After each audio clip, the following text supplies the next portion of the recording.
Imagine como devia ser a rotina de uma mineradora quando não havia máquinas e equipamentos. Uma simples tarefa podia exigir muito esforço e se estender por dias. Ainda bem que a tecnologia veio para ajudar. Mas, para que máquinas e equipamentos sejam sinônimos de ajuda e eficiência do trabalho, é preciso saber como usá-los para torná-los seguros, identificar as áreas de risco de cada um e tomar as medidas necessárias para proteger toda a equipe. É o que a gente vai ver hoje. Nesse episódio, você vai entender quais são os dispositivos e sistemas fundamentais para dar segurança às máquinas e equipamentos. Quais as medidas de proteção coletiva que precisam ser tomadas antes de começar a rotina? E como devem ser feitos os treinamentos de segurança para que todos os envolvidos na operação saibam proteger a saúde pessoal e de toda a equipe.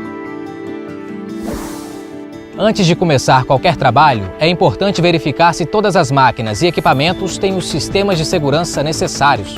São as famosas barreiras físicas e sistemas eletrônicos de segurança, fundamentais para que o trabalhador não entre em contato com nenhuma parte perigosa de máquinas ou equipamentos. Os sistemas de segurança podem ser de dois tipos, fixos ou móveis. A proteção fixa deve ser mantida de maneira permanente ou por meio de elementos de fixação, que só permitam sua remoção ou abertura com o uso de ferramentas específicas. Já a proteção móvel é aquela que pode ser aberta sem o uso de ferramentas. Geralmente, fica ligada à estrutura da máquina por elementos mecânicos ou por algum elemento fixo próximo. Essas peças devem estar associadas aos dispositivos eletrônicos de intertravamento, e é fundamental nunca removê-los sem orientação e sem auxílio de técnico especializado. Para serem eficientes, os sistemas de segurança devem considerar as características técnicas da máquina e do processo de trabalho, de acordo com as normas de segurança e levando em conta todas as medidas e alternativas técnicas existentes. Eles também precisam ter categoria de segurança compatível com a análise de riscos realizada prevista nas normas técnicas oficiais vigentes. Estar sob a responsabilidade técnica de profissional legalmente habilitado. Estar em conformidade técnica com o sistema de comando em que estão integrados. Ser instalados de modo que não possam ser neutralizados ou burlados. Ser mantidos em vigilância eletrônica automática, de acordo com a categoria de segurança requerida, e o dispositivo eletrônico de monitoramento e segurança do equipamento deverá paralisar os movimentos perigosos e outros riscos sempre que acontecerem falhas, situações anormais ou quando alguém acessar a zona de perigo. Além disso, os sistemas de segurança devem exigir reset manual após a correção da falha ou situação anormal de trabalho que provocou a paralisação da máquina, de acordo com a categoria de segurança requerida. Mas para que o ambiente de trabalho seja 100% seguro, os sistemas de segurança sozinhos não bastam. Eles precisam estar interligados a medidas de proteção coletivas, como vai nos explicar o Roberto Williams, que é o engenheiro de segurança aqui da empresa. Exatamente. Em cima de cada atividade deve-se estabelecer os bloqueios necessários para esses riscos. Nesse caso, por exemplo, a proteção coletiva, que vai fazer com que os empregados não tenham o risco de se acidentar. E há uma espécie de supervisor nessa etapa toda? Sempre, todo o trabalho deve ser supervisionado.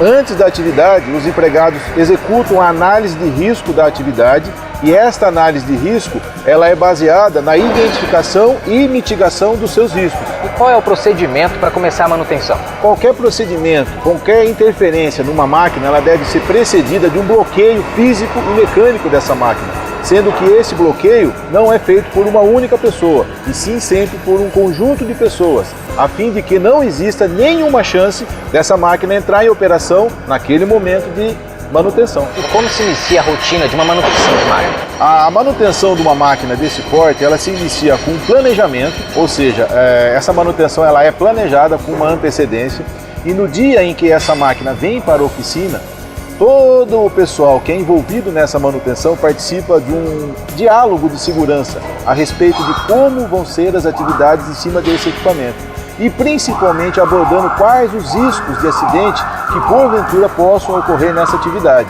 sendo que essa reunião ela é supervisionada pelo gerente da área, que também faz com que garante que essas ferramentas de segurança sejam implantadas, além das ferramentas de segurança, que no caso são análise de risco, mapeamento de risco da CIPA e também os itens inseridos no PGR, que é o Programa de Gerenciamento de Riscos, eles também são treinados e são cobrados com relação à utilização de seus EPIs. No caso dessa manutenção mecânica, capacete, óculos, protetor auricular, luva e também o nosso calçado de segurança. Então pode ser que mudando a atividade, os EPIs são outros também. Exatamente, o EPI ele é adequado para a pessoa e também para a função. Cada função tem os seus riscos determinados através do Programa de Gerenciamento de Risco da empresa.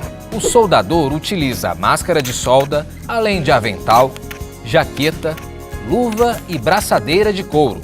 Já o mecânico usa EPIs como capacete, luva de PVC e respirador semifacial.